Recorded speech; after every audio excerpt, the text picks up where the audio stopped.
ભાદરવી પૂનમના મેળા પહેલા જ મંદિર પરિસરમાં તંત્રએ કડક કાર્યવાહી હાથ ધરી છે। પ્રસિદ્ધ યાત્રાધામ શક્તિપીઠ અંબાજીને પ્લાસ્ટિક મુક્ત કરવા મંદિર ટ્રસ્ટ દ્વારા કડક અભિયાન શરૂ કરાયું અને આજ શ્રેણીમાં આગામી ભાદરવી પૂનમનો મેળો પ્લાસ્ટિક મુક્ત થીમ સાથે યોજાશે। અધિક કલેક્ટર કૌશિક મોદીના આદેશથી ટેમ્પલ ઇન્સ્પેક્ટર અને GISFના જવાનોએ ઓચિંતી તપાસ કરીને 125 કિલોથી વધુ પ્લાસ્ટિક જપ્ત કર્યું હતું। યાત્રિકોને મંદિર પરિસરમાં પ્લાસ્ટિક લાવવા પર મનાઈ ફરમાવાઈ છે। મંદિર પરિસરમાં પ્લાસ્ટિકની થેલી લઈ જતા યાત્રિકોને પણ અટકાવાયા। થેલીઓ ખાલી કરાવવામાં આવી હતી। સાથે જ વેપારીઓને પ્લાસ્ટિક ન વાપરવા અપીલ કરાઈ છે। મહત્વનું છે, પર્યાવરણને નુકસાન ન થાય તે માટે પ્લાસ્ટિક મુક્ત અભિયાન હાથ ધરાયું। હવે પછી નિયમ ભંગ કરનાર સામે દંડનીય કાર્યવાહી કરવામાં આવશે।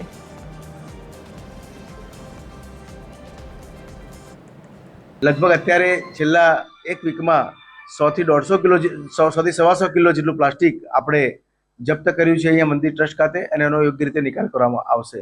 આગામી મંદિર ટ્રસ્ટ સિવાયના બહારના જે દુકાનદાર ભાઈઓ છે, વેપારી ભાઈઓ છે, એમને પણ મારો અનુરોધ છે કે પ્લાસ્ટિકની જગ્યાએ વૈકલ્પિક બાયોડિગ્રેડેબલ પ્લાસ્ટિક, કાપડની થેલી કે અન્ય એના ઓપ્શનમાં જે હોય એ વસ્તુઓ વાપરે અને આ મેળાને અને અંબાજીને પ્લાસ્ટિક મુક્ત અને સ્વચ્છ રાખીએ એવી સૌને હું અનુરોધ કરું છું।